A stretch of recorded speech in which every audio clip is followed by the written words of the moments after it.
as being pastor of a parish, such as this one with 2,200 families, I can't do it alone. I have a number of councils or committees, whatever you want to call them, that help me in making decisions about our present and our future. One of these very important committees or ministries is the Finance Council. The Finance Council helps me, who can't even balance my own checkbook, to deal with the finances of the parish. Tonight, I want to introduce to you the chairperson for our parish finance committee, who wants to share a few words and some ideas, Mr. Joe McInerney. Joe? Good evening, everybody. Can everybody hear me okay? Good. Thanks. Thanks, Father. No? I'll try. I'll do the best I can. Thanks for the introduction, Father, and thanks for allowing me the time to come up here and speak tonight.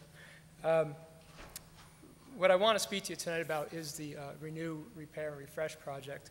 And as I do that, I'm going to speak a little bit about my family and how it's going to affect us. I want to introduce them to you just real briefly. Stand up 2 seconds, guys. I'm going to embarrass you. My son Patrick is 13. My wonderful wife Carrie. My daughter Megan's 11, and my daughter Kristen is 15. That's it. You guys are done. It's all on me now. As Father Pat mentioned, I chair the Finance Council. What I want you to know is I'm the chairman, but really I'm surrounded in that council by some very gifted, talented, experienced people. And I run the meetings. We've got some great brains in this parish, and your finances in the parish are in very good hands. I'm not really here today in the capacity of finance chair. I'm here to serve as a warning to others. What happens in this parish when you open your mouth too many times, they assume you would just love to come up and talk to 400 or 500 people. So here I am. Actually, the reason I'm here is because I believe in the project to renew, repair, and refresh our church, and I want you all to believe in it too. I want to talk a bit about what our church is going to look like in the future and the things that I'm looking forward to. But first I want to take a moment to look back, kind of how we got here. You know, nearly 40 years ago, and what I think just has to be considered a great act of faith, on a patch of desert in the middle of nowhere, they built this church. What's been handed down to us, I think, is a wonderful church. It's become a home to me and my family, and hopefully to your families as well. But like any home that's 40 years old, there's room for improvement. When this project is completed, there will have been a lot of improvements made. The wall behind us, between the chapel and the main church, will be gone. In its place will be an operable wall that we can move, open up when we need the space. In the back corner over here, we're going to build a new sacristy.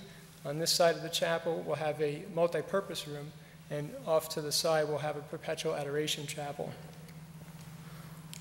We're going to have modern and efficient lighting. We'll have a quality sound system. Somebody seems to be working on that right now, actually. You can hear me now, can't you? We'll have new heating, new air conditioning. We'll have new pews, new carpeting, new flooring. The corners of the church here are going to be pushed out, so we'll have additional seating for everyday masses. Outside, the courtyard is going to be completely renovated. And over here, we're going to have a circular drive so that we can, for everyday drop-offs, for limousines, for hearses, for whatever we need it for. So why am I supporting these improvements? Well, I'm thinking about how my family is going to use this church over the years to come. And if you celebrated communions and confirmations here like we have, you know the church actually is just too small to really celebrate those events. And you can't invite all the people to those events that you'd like to. For our family of 5, we have to get to Mass pretty early. Because if you don't show up early, and there's 5 of you, you either don't get to sit together or you sit in the chapel and you watch Mass on TV. So I'm looking forward a little bit to maybe getting out of the house a little bit slower sometimes and not having to rush to Mass to get a seat. Showing up that early really isn't that bad. I've kind of used the time, learned a new habit. I like to sit with the Missal and review the day's readings. It helps me kind of get my mind focused on being in church instead of the world.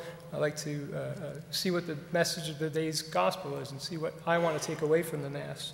But if you sit right over there where we sit and anywhere kind of around that line, you're aware of the strobe light effect that the lights the fans make on the lights. So I'm looking forward in the years to come to being able to sit and read the readings and not feel like I'm in a nightclub.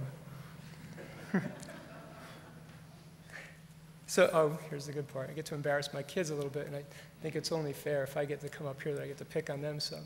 So we've done confirmation, we've done communion, we've done all the sacraments, but the next sacraments that my family's going to celebrate are going to be weddings. Someday my two beautiful girls are going to meet some guys that I don't object to too much. Someday my son Patrick, I know this is going to sound horrible, bud, but you're going to meet a girl and you're going to fall in love with her, all right? And wouldn't it be great if those weddings could take place here in this newly renovated church?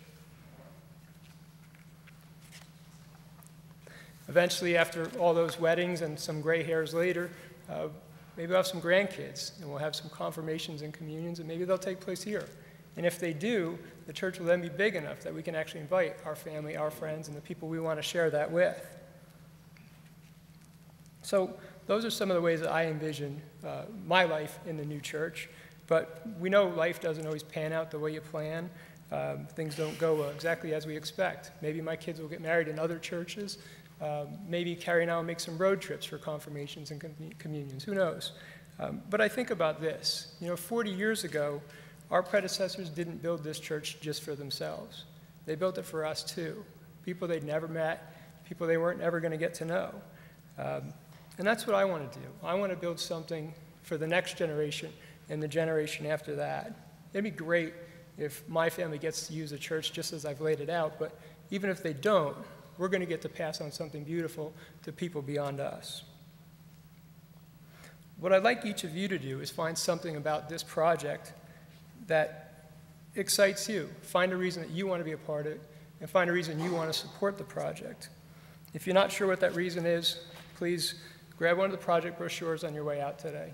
It should be in the vestibules. There's a lot of detail in here about the project, and there's a lot going on in the project. As you read through this, I can pretty much guarantee you there's going to be something here that excites you, some reason you want to be part of this project. So what's it going to take to pull the project off? This is a big project, and it's going to require substantial support from all of us.